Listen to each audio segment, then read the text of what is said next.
Everybody, this is S. Pandit here, and I welcome you all to the Catalyst Group Weekend Psychological Sessions.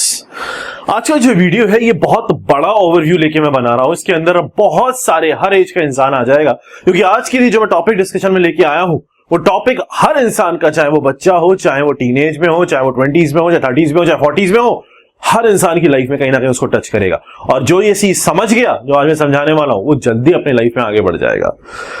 आपको एक चीज आपने notice करी होगी, 90% लोग जो होते हैं, 90% की बात कर रहा हूं, 10% लोग जिंदगी जी रहे हैं, ऐश कर रहे हैं। 90% लोग जो होते हैं, 90% लोग उस जगह सेटल होते हैं, वो चीज करने के लिए मजबूर हो रहे होते हैं, या वो चीज कर रहे होते हैं, या उस रिलेशनशिप में होते हैं, या उस जॉब में होते हैं, या उस फ्रेंडशिप में होते हैं, या whatever they are doing, they are actually not happy with that.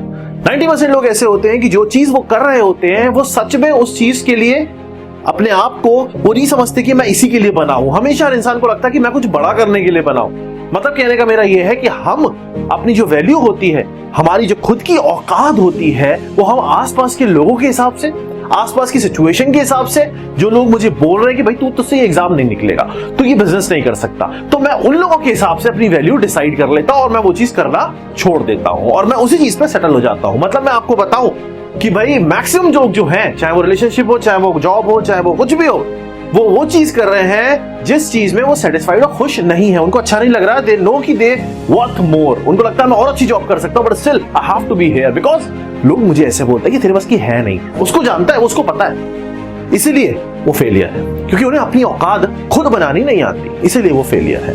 आप दूसरों को अलाउ करते हो अपनी लाइफ में घुसने के लिए, आप दूसरों को अलाउ करते हो अपनी लाइफ इन्फ्लुएंस करने के लिए, वो आपकी लाइफ में इन्फ्लुएंस करके आपको अपने हिसाब से चीजें समझाते हैं और आप उस चीज को समझ जाते हो और अपने लिए एक लाइन खींच देते हो कि ये मेरी लाइन हो गई। आप वो वर्ड बन जाते हो, आप वो वर्ड बन जाते हो जिसकी डेफिनेशन आपको खुद लिखनी नहीं आती, जिसकी डेफिनेशन दूसरा लिख रहा है, लेकिन वो वर्ड आप वो वर्ड बन जाते हो जिसकी डेफिनेशन दूसरा इंसान लिख रहा होता है। आप एक इंसान को, बाहर के इंसान को अपने ऊपर प्राइस टैग लगाने की पावर दे देते हो कि भैया मेरी जो वैल्यू है, मेरी जो कीमत है वो तू बता, मेरी जो औकात है वो तू बता, मुझे नहीं पता मेरी क्या वैल्यू है और मैं क्या कर सकता हूं, और अपने आप को उस दायरे में रोक के अपनी लाइफ निकाल देते हो। और 50 साल की उम्र में जब उस हालत में बैठे होते हो कि भाई अब मुझे ना तो कुछ करना है ना कुछ करवाना है, तो अब आप ये सोचते हो, जब 50 साल की उम्र में पहुंच जाते हो तो आप ये सोचोगे कि मैंने किया क्या जिंदगी में।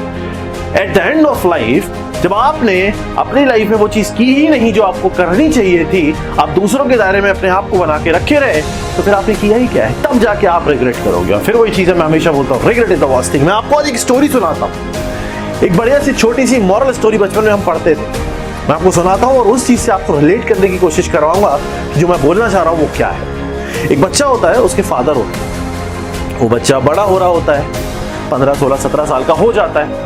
उसके फादर कहते हैं बेटा आज तू बड़ा हो गया, आज तेरा बर्थडे है, मैं तुझे गिफ्ट देता हूँ। उसके फादर एक पुरानी घड़ी लेके आते हैं, वॉच, ठीक है, बहुत पुरानी घड़ी लेके आते हैं, क्लॉक नहीं, क्लॉक दीवार पे टकती है, ये वॉच होती है। तो वो घड़ी लेके आते हैं और बहुत पुरानी उनकी एंटीक वॉच होती है, उसके फादर को उनके फादर ने दी होती है, उनके फादर ने उसको उनके फादर को दी होती है, लाइक दैट। तो वो बेटे से कहते हैं बेटा ये तेरा गिफ्ट है। बच्चा उसको खोलता है वॉच को, वो कहता है पापा ये तो बहुत पुरानी वॉच है, ये तो मैं कैसे पहनूंगा आज के जमाने में। तो उसके फादर कहते हैं बेटा ये बहुत वैल्यूएबल वॉच है, ऐसी बात नहीं है। बेटा कहता है क्या पापा, क्या वैल्यू है इसकी, कोई औकात है इस वॉच की, क्या इतनी पुरानी वॉच है। तो फादर कहते हैं तुझे वैल्यू पता करनी है ना, तू कह रहा भाई तेरी वैल्यू नहीं, इस वॉच की वैल्यू नहीं है, मैं कह रहा हूं बहुत वैल्यू है। तो चल एक काम करते हैं, हम और लोगों की भी ओपिनियन लेते हैं, तब तेरे को समझाता हूं मैं इसकी वैल्यू क्या है। मेरी बात को समझना, जो भी मैं बोलता हूं अगर उस चीज को अंदर उतारोगे तो लाइफ में चेंज आएगा, क्योंकि मैं अपनी लाइफ में लाया हूं और यहां तक पहुंचा हूं। कहां तक पहुंचा हूं कभी वो भी समझाऊंगा आपको, बट अभी जो बोलना चाह रहा हूं चीज को समझने की कोशिश करना। उसके फादर कहते हैं बेटा एक काम कर, तू ज्वेलर की शॉप पे जा और इस वॉच की कीमत पूछ के आ। वो जाता है, एक ज्वेलर की दुकान पे जाता है, कहता है भाई साहब ये जो वॉच है इसको मैं बेचूंगा, इसकी कीमत क्या दोगे। तो वो ज्वेलर कहता है इसकी कीमत 500 रुपए दे दूंगा, पुरानी सोना है इसमें, 500 रुपए में दे दूंगा। तो बेटा घर आता है, पापा से कहता है 500 रुपए तो कीमत लग गई इसकी। तो उसके फादर बोलते हैं एक काम कर तू, अब सुनार के पास मत जा, अब तो एक काम कर, एक नॉर्मल जिसके यहाँ घड़ियां बिकती हैं, जो घड़ियां सेकंड हैंड और नहीं लेता भी है, उसके पास जाओ, उससे वैल्यू पूछ। तो उसके पास जाता है वो घड़ी की दुकान पे, उससे कहता है ये कितने में लोगे। तो कहता है 100 रुपए की वैल्यू, इसकी वैल्यू क्या है, 100 रुपए ज्यादा नहीं दूंगा। तो वो वापस आता है फादर से, कहता है पापा इसकी तो 100 रुपए वैल्यू लगाई उसने। अच्छा, अब वो कहता है फिर फादर पे बेटे से कहता है बेटे एक काम कर, इसको तू लेके अब म्यूजियम में जा, अब तो इसको म्यूजियम में लेके जा, वहां पे जो मैनेजर हो ना उससे पूछे एक बार वैल्यू। वो बच्चा मैनेजर के पास जाता है म्यूजियम के। म्यूजियम वाला कहता है कि ये वॉच तो एंटीक वॉच है, बहुत पुरानी वॉच है, इसकी कीमत तो आप बताओ, आपको कितने में बेचनी है। तो वो बच्चा कहता है मैं क्या बताऊं। तो वो बोलता है आप बताओ ना क्या वैल्यू है। तो वो जो मैनेजर होता है म्यूजियम का वो कहता है यार इसकी तो वैल्यू 1 लाख तो कम से कम मैं लगा दूंगा अगर आप मुझे ये देते हो। तो बच्चा एकदम सनक जाता है, घर पे आता है, फादर से कहता है पापा उसकी 1 लाख वैल्यू बोली। उसके फादर कहते हैं बैठ चुपचाप यहाँ पे, तू मेरी बात सुन। वैल्यू किसी भी चीज की, चाहे वो छोटी से छोटी घड़ी हो, चाहे वो कुछ भी हो, वो अगर तेरी है तो तुझे पता होनी चाहिए उसकी वैल्यू कितनी है। दूसरे को मौका मत दे उसकी वैल्यू डिसाइड करने के लिए। तुझे अगर पता है ये चीज वैल्यूएबल है तो वो चीज वैल्यूएबल है। मुझे अगर पता है कि मैं ये घड़ी या ये कोट पहन के बाहर निकल रहा हूं और ये चीज में मुझे कॉन्फिडेंस है, मुझे पता है कि ये चीज अच्छी है, तो ये चीज अच्छी है। फिर अगर कोई दूसरा बोलेगा तो वो मुझे फर्क नहीं पड़ता, तू बोलता है भाई, क्योंकि मेरी वैल्यू मैं जानता हूं। मेरे जो भी डिसीजन होते हैं, मेरे जो भी स्टेप्स होते हैं, उनकी वैल्यू मैं करना जानता हूं। इस चीज को आप समझो। अपने स्टेप्स की, अपने सोच की जब तक रिस्पेक्ट नहीं करोगे तब तक सामने वाला आदमी आपकी इज्जत क्यों करेगा। जब तक अपनी औकात खुद नहीं समझोगे तब तक दूसरा आपकी औकात समझने के लिए आपको उस लायक ही नहीं समझेगा कि आपकी कोई औकात है, और आपके सामने अपनी चीजें बताता रहेगा, ये कर लो, ये कर लो, वो कर लो। समझ में आ रहा है मैं क्या कहना चाह रहा हूं? हो सकता है भाई तुमने जिंदगी में बहुत कुछ झेला हो, बहुत सारी परेशानियां झेली हो, बहुत सारे फेलियर झेले हो, बहुत सारी तकलीफ झेली हो, किसी ने तुम्हें धोखा दिया हो, कोई तुम्हारी लाइफ से बहुत इंपॉर्टेंट पर्सन चला गया हो, तुमने बहुत बड़ा बिजनेस में फेलियर देखा हो, बहुत बड़ा लॉस देखा हो अपनी जिंदगी के अंदर। हो सकता है उन सब चीजों ने तुम्हें तोड़ दिया हो और तुम्हें यह बिलीव करने में मजबूर कर दिया है कि तुम्हारी कोई वैल्यू नहीं बची है। हो सकता है तुम क्विट करने का सोच रहे हो सकता है तुम उस स्टेज पे आ चुके हो कि अब तुम्हें लग रहा है कि मैं इस जिंदगी को ही खत्म कर दूं। हो सकता है उस लेवल पे तुम पहुंच चुके हो, तुम्हारा दिमाग पहुंच चुका है, बट अब तुम्हें उस पॉइंट पे इस चीज को समझना है कि तुम पैदा हुए थे, जब तुम पैदा हुए थे तो तुम यूनिक थे। एक चीज को मेरे बहुत ध्यान से समझना, एवरीवन इज यूनिक। जब आप पैदा हुए थे तो आपके पास एक क्वालिटी थी। जब आप पैदा हुए थे तो आप यूनिक थे, आप अलग थे।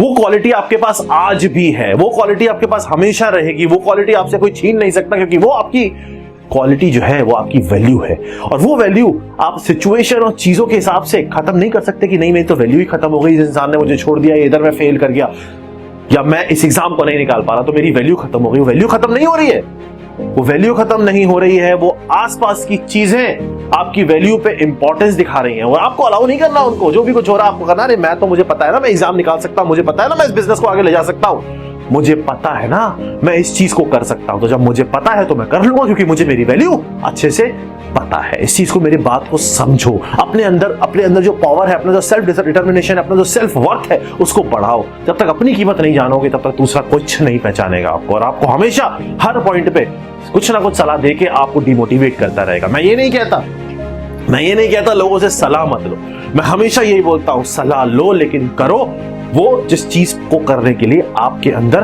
कॉन्फिडेंस है। आपको पता है मैं कर लूंगा। कॉन्फिडेंस डेवलप करना is not a big deal. Confidence तब डेवलप हो जाएगा जब पता है कि मैं कर लूंगा। मुझे बोल के देखो ना सर ये करो, मैं कर दूंगा। मैंने क्या क्या नहीं करा।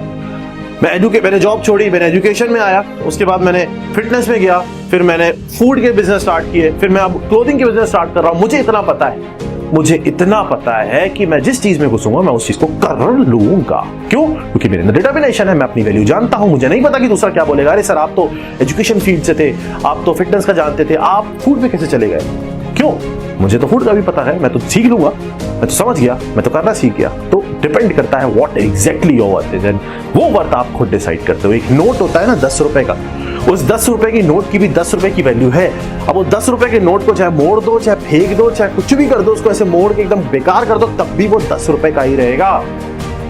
उसकी शेप बदलने से उसकी वैल्यू नहीं चली जाएगी। इस चीज को ध्यान रखना। समझ में आ गया मैंने क्या बोला है? अगर समझ में आ गया तो अप्लाई करना, और अप्लाई करना और दूसरों को भी बताना।